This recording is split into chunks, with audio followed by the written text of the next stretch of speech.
नमस्कार दोस्तों, स्वागत है आपका study for public service commission में। जैसे कि आप जानते हैं कि आरपीएफ जो रेलवे प्रोटेक्शन फोर्स है आरआरबी के द्वारा आरपीएफ की वैकेंसी निकाली गई थी। टोटल 4600 पदों पर ये वैकेंसी निकाली गई थी। कांस्टेबल और जो एसआई की पोस्ट थी दोनों को मिलाकर लगभग 4600 पदों पर वैकेंसी निकाली गई थी। और जो कांस्टेबल की पोस्ट है उसकी 4200 टोटल पोस्ट निकाली गई थी। और अभी हम जो सीरीज स्टार्ट कर रहे हैं ये PYQ सीरीज स्टार्ट कर रहे हैं आरपीएफ आरआरबी के द्वारा। जो प्रीवियस ईयर जो सीरीज ली गई थी, मतलब जो क्वेश्चन पेपर लिए गए थे 2018-19 में, 18 में इसका जो नोटिफिकेशन आया था आरपीएफ का, और जो इसका एग्ज़ाम था वो 2019 में कंडक्ट करवा लिया गया था। तो इस पर्टिकुलर सीरीज के अंदर हम PYQ यानी कि प्रीवियस ईयर जो क्वेश्चन है वो सारे यहाँ पे सोल्व करवाने वाले हैं। लगभग सारे 17 शिफ्ट यहाँ पे कंडक्ट करवाई गई थी आरआरबी के द्वारा आरपीएफ कांस्टेबल की। तो टोटल 17 शिफ्ट के जितने भी क्वेश्चन बनते हैं वो सारे हम यहाँ पे डिस्कस करने वाले हैं। टोटल 20 क्वेश्चन पर डे आपको यहाँ पे करवाए जाएंगे। और इस सीरीज को डेली रात को 8 बजे आपको यहाँ पे मिल जाएगी यूट्यूब के ऊपर। तो आप अगर आरपीएफ कांस्टेबल के लिए तैयारी कर रहे हैं तो इस PYQ सीरीज को ज़रूर से ज़रूर चेक कर लीजिएगा, ज़रूर से ज़रूर अटैम्प्ट कर लीजिएगा, ताकि आपको अपनी तैयारी में भी सहायता मिल सके। और अगर आपने तैयारी कर रखी है तो उससे आप आकलन भी कर पाएंगे कि कैसा इसका प्रीवियस ईयर क्वेश्चन पेपर आया था 2024 के लिए, कितनी और तैयारी है वो आप यहाँ पे कर सकते हैं। तो ये डेली आपको वीडियो मिल जाएगी रोज़ रात को 8 बजे। तो आप इस वीडियो सीरीज को अंत तक ज़रूर देखिएगा। डेफिनेटली आपको जो आरपीएफ है उसके कांस्टेबल के एग्ज़ाम में बेनिफिट होने वाला है। थोड़ी सी जानकारी मैं आपको बता दूं कि आरआरबी के द्वारा आरपीएफ के अंदर 50 जो क्वेश्चन होते हैं वो जीके जीएस से पूछे जाते हैं। तो काफ़ी ज़्यादा नंबर वेटेज ऑफ जो जीके जीएस का है वो रहता है। तो इसीलिए जीके जीएस भी काफ़ी इंपॉर्टेंट हो जाती है। तो इस वीडियो सीरीज को आप ज़रूर देखिएगा। कोई भी आपका डाउट है, क्वेरी है, या कोई भी आप सजेशन देना चाहते हैं तो प्लीज़ कमेंट सेक्शन में कमेंट करके बता सकते हैं। और एक बात मैं यहाँ पर लास्ट में बताना चाहूँगा कि जैसे मैं आप क्वेश्चन रीड करूँगा और उसके बाद आंसर रीड करूँगा तो आप कमेंट सेक्शन में अपना स्कोर जरूर कमेंट करिएगा अंत में कि टोटल टॉप 25 क्वेश्चनों में से कितने आप यहाँ पे ठीक कर पा रहे हैं। तो चलिए वीडियो को यहाँ पे शुरू कर लेते हैं।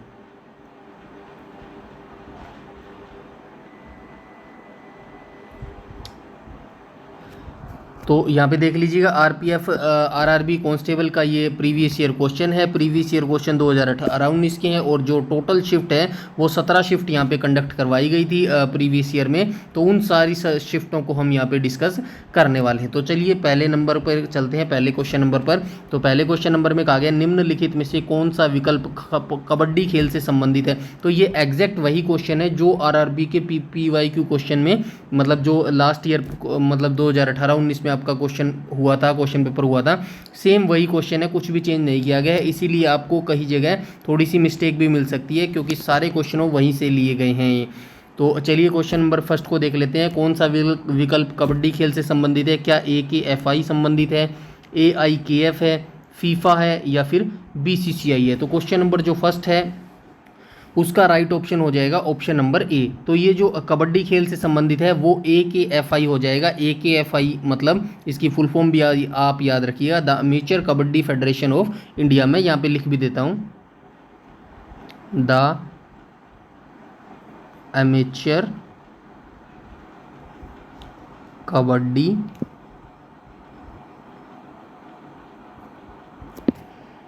Federation of India.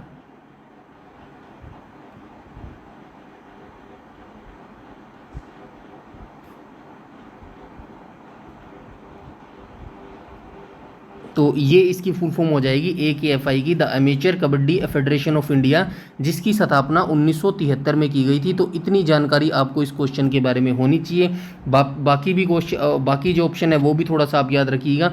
फीफा जो ऑप्शन है ये आपका फुटबॉल से संबंधित है, और जो BCCI है ये आपका जो ऑप्शन है ये क्रिकेट से संबंधित है। तो बेसिक सी जानकारी आपको होनी चाहिए। ज़्यादा डिफिकल्ट पेपर आपसे नहीं पूछा जाता क्योंकि ये 10th लेवल बेस पे जो क्वेश्चन पेपर है वो आपसे पूछा जाता है आरपीएफ कांस्टेबल का। तो आप बेसिक सी भी आपको नॉलेज हो जाएगी। तो आप डेफिनेटली 50 में से 45-46 क्वेश्चन ईजिली यहाँ पे ठीक कर ले जाएंगे। तो चलिए चलते हैं सेकंड क्वेश्चन पर हम यहाँ पे। आ जाते हैं सेकंड क्वेश्चन में। कहा गया भारतीय राष्ट्रीय कांग्रेस की स्थापना कब हुई थी। तो अब कुछ बच्चों को ये लग रहा होगा कि ये तो काफ़ी इजी क्वेश्चन है, तो इसी टाइप के आपसे क्वेश्चन यहाँ पे पूछे जाते हैं कांस्टेबल के अंदर। तो आइए देख लेते हैं भारतीय राष्ट्रीय कांग्रेस की स्थापना कब हुई थी। 1885 में हुई थी, 1950 में हुई थी, 1889 में हुई थी या फिर 1947 में हुई थी। क्वेश्चन नंबर जो सेकंड है उसका राइट ऑप्शन हो जाएगा ऑप्शन नंबर ए। तो भारतीय राष्ट्रीय कांग्रेस की जो स्थापना थी वो 1885 में हो गई थी। और जो इसकी स्थापना का श्रेय दिया जाता है या इसके पिता कहा जाता है भारतीय राष्ट्रीय कांग्रेस का, तो वो ए.ओ. ह्यूम को कहा जाता है, यानी एलिवियन एक्टिवन हुम को कहा जाता है, ए.ओ. ह्यूम को कहा जाता है। तो नेक्स्ट आ जाएंगे हम क्वेश्चन नंबर थर्ड पर।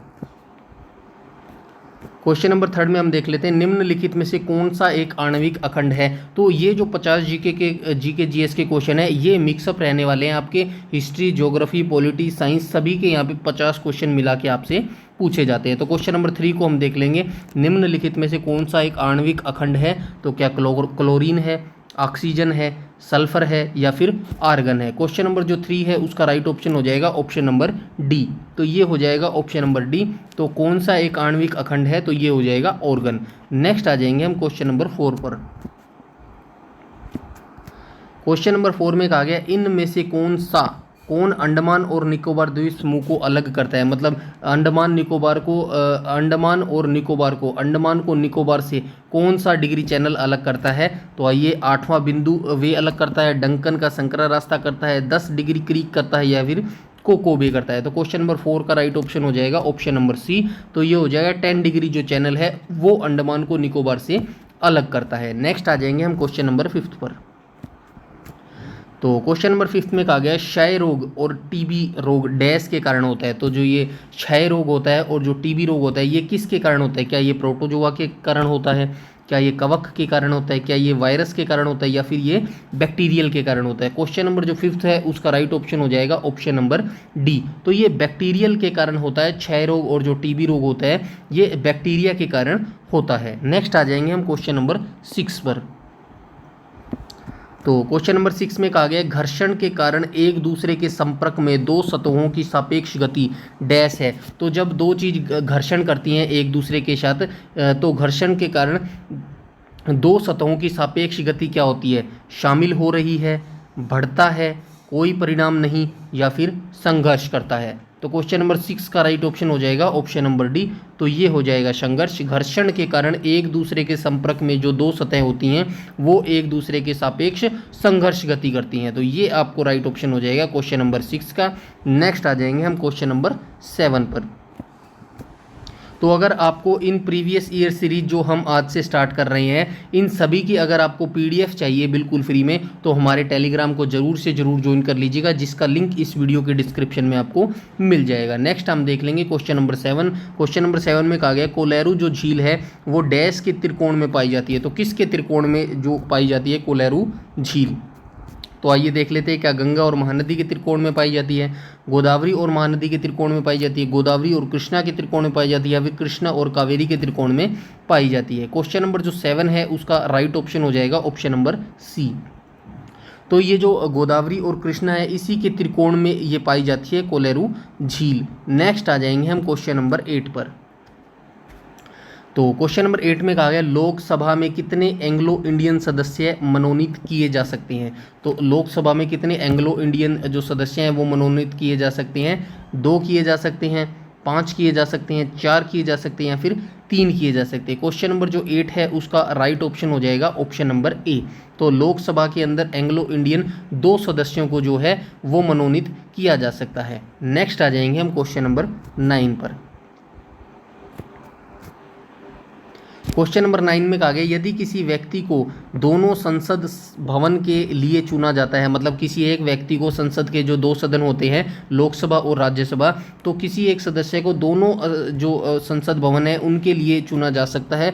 तो उसे व्यक्ति को घर के वांछित हाल डैश के भीतर काम करने के बारे में सूचित किया जाना चाहिए। तो कितने दिनों के भीतर उसको सूचित किया जाना चाहिए, 30 दिन के भीतर, 10 दिन के भीतर, 14 दिन के भीतर या फिर 7 दिन के भीतर। क्वेश्चन नंबर जो 9 है उसका राइट ऑप्शन हो जाएगा ऑप्शन नंबर बी। तो ये 10 दिन के भीतर उसको जो है वो सूचित किया जाना चाहिए। नेक्स्ट आ जाएंगे हम क्वेश्चन नंबर 10 पर। क्वेश्चन नंबर 10 में कहा गया कोशिका के नाभिक का आविष्कार किसने किया था। तो जो ये कोशिका है इसके नाभिक का आविष्कार किसके द्वारा किया गया था। क्या रॉबर्ट हुक के द्वारा किया गया था, अलेक्जेंडर फ्लेमिंग के द्वारा किया गया था, एंथोनी वान लीगनोक के द्वारा किया गया था, या फिर रॉबर्ट ब्राउन के द्वारा किया गया था। क्वेश्चन नंबर जो 10 है उसका राइट ऑप्शन हो जाएगा ऑप्शन नंबर डी। तो ये हो जाएगा रॉबर्ट ब्राउन। तो कोशिका के नाभिक का जो आविष्कार था वो रॉबर्ट ब्राउन के द्वारा किया गया था। नेक्स्ट आ जाएंगे हम क्वेश्चन नंबर 11 पर। तो क्वेश्चन नंबर 11 में कहा गया अशोक स्तंभ कहाँ है। तो अशोक स्तंभ कहाँ है, क्या सांची में है, सारनाथ में है, पाटलिपुत्र में है, या फिर महरौली में है। क्वेश्चन नंबर 11 का जो राइट ऑप्शन हो जाएगा वो हो जाएगा ऑप्शन नंबर बी। तो अशोक स्तंभ कहाँ पर है, तो ये सारनाथ के अंदर अवस्थित है। नेक्स्ट आ जाएंगे हम क्वेश्चन नंबर 12 पर। क्वेश्चन नंबर 12 में कहा गया निम्नलिखित में से कौन सा एक लकड़ी की लुगदी पर रासायनिक प्रतिक्रियाओं द्वारा बनाया गया फाइबर है। तो निम्नलिखित में से कौन सा एक लकड़ी की लुगदी पर रासायनिक प्रक्रियाओं के द्वारा बनाया गया फाइबर है। क्या पॉलिएस्टर है, नायलॉन है, बैग है, या फिर रेयान है। तो क्वेश्चन नंबर जो 12 है उसका राइट ऑप्शन हो जाएगा ऑप्शन नंबर डी हो जाएगा ये। तो ये रेयान है जो लकड़ी की लुगदी पर जो रासायनिक प्रक्रियाओं के द्वारा बनाया जा सकता है। नेक्स्ट आ जाएंगे हम क्वेश्चन नंबर 13 पर। तो ये उस समय का जब 2018-19 का क्वेश्चन पेपर लिया गया था तो उस समय ये जो करंट अफेयर से रिलेटेड पूछा गया था। बट आप ये भी देख लीजिएगा 2019 में पेपर हुआ था तो कितना पुराना यहाँ पे ये करंट अफेयर पूछ रहे हैं, 3 साल पुराना करंट अफेयर पूछ रहे हैं। इसीलिए कोई एग्जैक्ट इनका टाइम नहीं है। वैसे तो जो करंट अफेयर है वो 12 से 14 महीने के बीच में पूछा जाना चाहिए।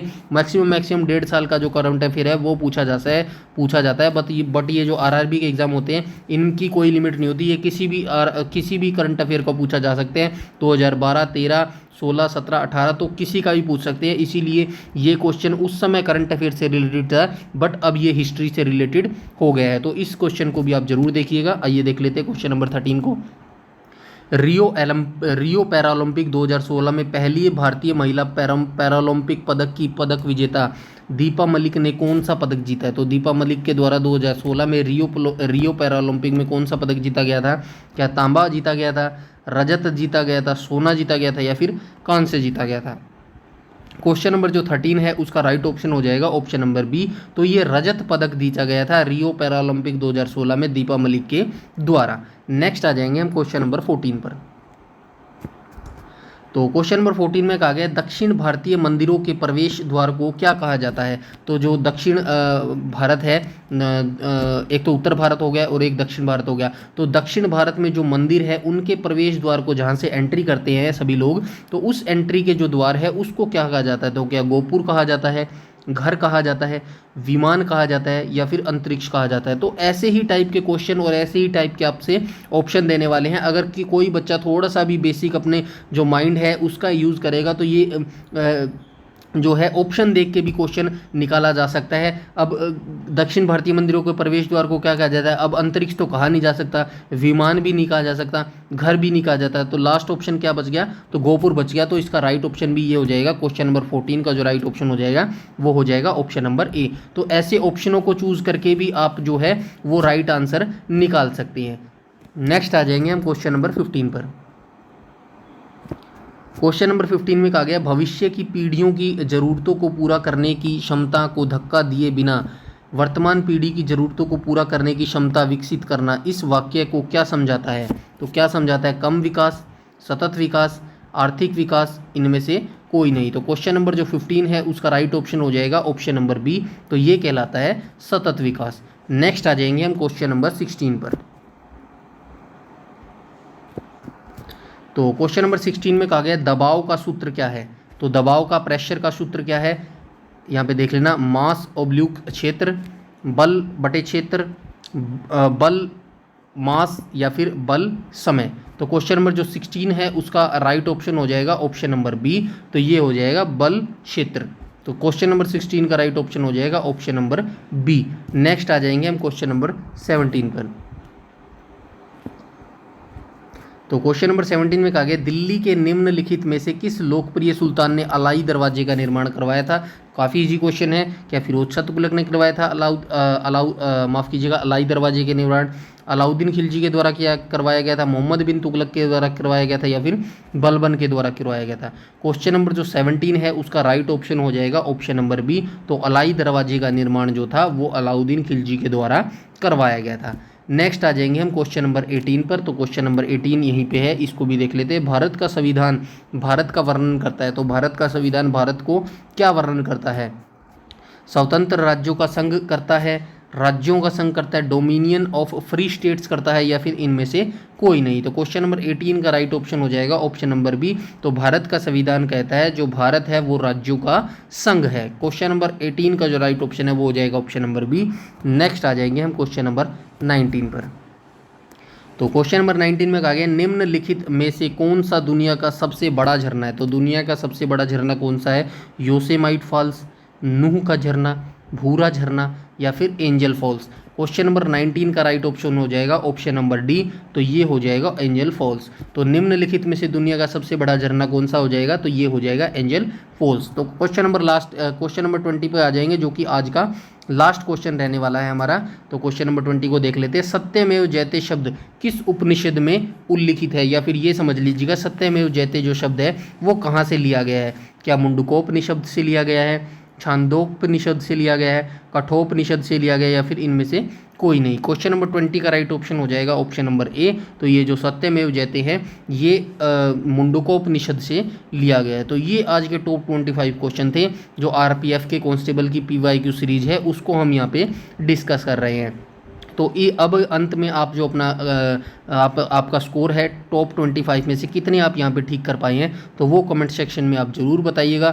वीडियो अच्छी लगी हो तो लाइक कीजिएगा, शेयर कीजिएगा, ज़्यादा से ज़्यादा शेयर कीजिएगा इस वीडियो को, ताकि सभी बच्चों को ये इस वीडियो का लाभ मिल सके। अगर आप इस वीडियो की बिल्कुल फ्री में पीडीएफ चाहते हैं तो हमारे टेलीग्राम ग्रुप को ज़रूर से ज़रूर ज्वाइन कर लीजिएगा, जिसका लिंक आपको इस वीडियो के डिस्क्रिप्शन में मिल जाएगा।